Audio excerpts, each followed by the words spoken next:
नमस्कार मैत्रिणींनो, शुभांगी रेसिपीजमध्ये आपले सर्वांचे स्वागत। आज आपण बनवणार आहे उपवासाचे साबुदाणा वडे।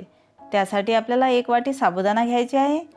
तो स्वच्छ पाण्याने धुवून घ्यायचा आहे। नंतर त्यामध्ये पाणी टाकून आपल्याला ते अर्धा तास तसेच भिजत ठेवायचे आहे। अर्ध्या तासानंतर साबुदाण्यातील सर्व पाणी आपल्याला काढून घ्यायचे आहे आणि साबुदाणा हा 5 ते 6 तास किंवा रात्रभर आपल्याला तो भिजत ठेवायचा आहे।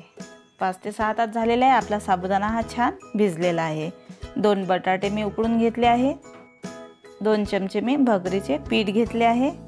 2 ते 3 हिरव्या मिरच्या मी तुकडे करून घेतले आहे। 1 चम्मच जिरे घेतले आहे। अर्धी वाटी शेंगदाण्याची पावडर घेतली आहे। साबुदाणा छान असा आपला भिजलेला आहे। तो मी हाताने छान असा मिक्स करून घेत आहे।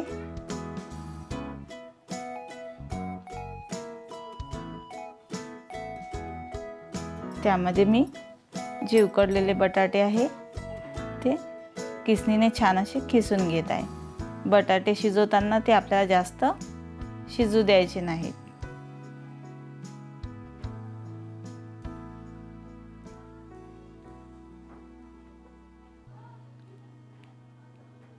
त्यामध्येच मी भगरचे 2 चमचे पीठ घालत आहे। त्यानंतर 4 चम्मच मी शेंगदाण्याचे पावडर घातली आहे। साधारणतः अर्धी वाटी मी ते घेतले आहे शेंगदाण्याची पावडर। अर्धा चम्मच मी जिरं घातले आहे। 2 ते 3 हिरव्या मिरचीचे काप त्यामध्ये टाकले आहे। तुम्ही तुमच्या चवीनुसार कमी जास्त घालू शकता। त्यानंतर चवीनुसार आपल्याला त्यामध्ये मीठ घालायचे आहे। आता सर्व मिश्रण हे आपल्याला हाताने छान असं मिक्स करून घ्यायचं आहे। हाताने मी छान असा मिक्स करून त्याचा गोळा तयार करून घेत आहे। हाताने छान असं आपल्याला ते एकजीव करून घ्यायचं आहे।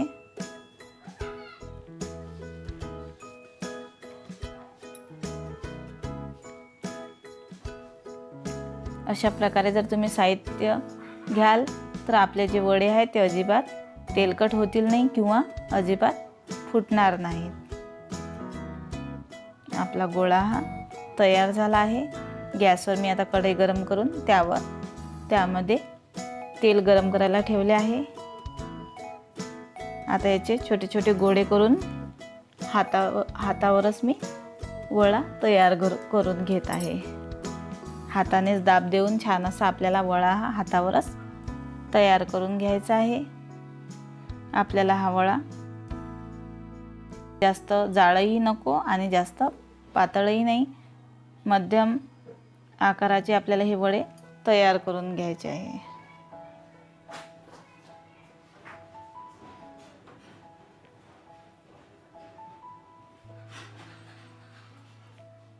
आपले आता तेल हे तापलेले आहे। मध्यम आचेवर आपल्याला हे वडे तळून घ्यायचे आहेत।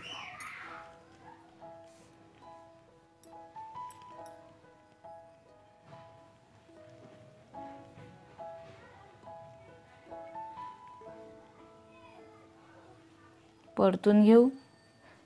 सर्व बाजूनी आपल्याला छान असे ते तळून घ्यायचे आहे। छान असा त्याला सोनेरी रंग येईपर्यंत आपल्याला ते तळून घ्यायचे आहे।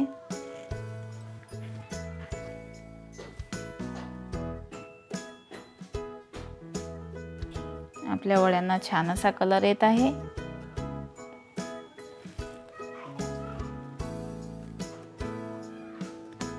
आपले वडे हे तयार झाले आहे। अशा प्रकारे आपल्याला हे वडे तळून घ्यायचे आहे। पुन्हा मी वडे तळून घेत आहे। तेलामध्ये आपल्याला वडे हे टाकायचे आहे। छान असे आपल्याला ते परतून घ्यायचे आहेत। छान असा त्याला सोनेरी रंग येईपर्यंत कुरकुरीत असे आपल्याला हे वडे तळून घ्यायचे आहेत।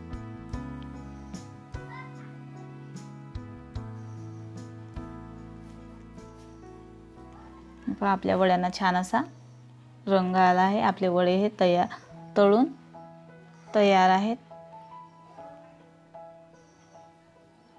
हे वडे खायला सुद्धा खूप छान लागतात। सर्वांनाच हे वडे नक्कीच आवडतील। अशा साध्या व सोप्या नवनवीन रेसिपी पाहण्याकरता शुभांगी रेसिपी या चॅनलला लाईक आणि सबस्क्राईब जरूर करा।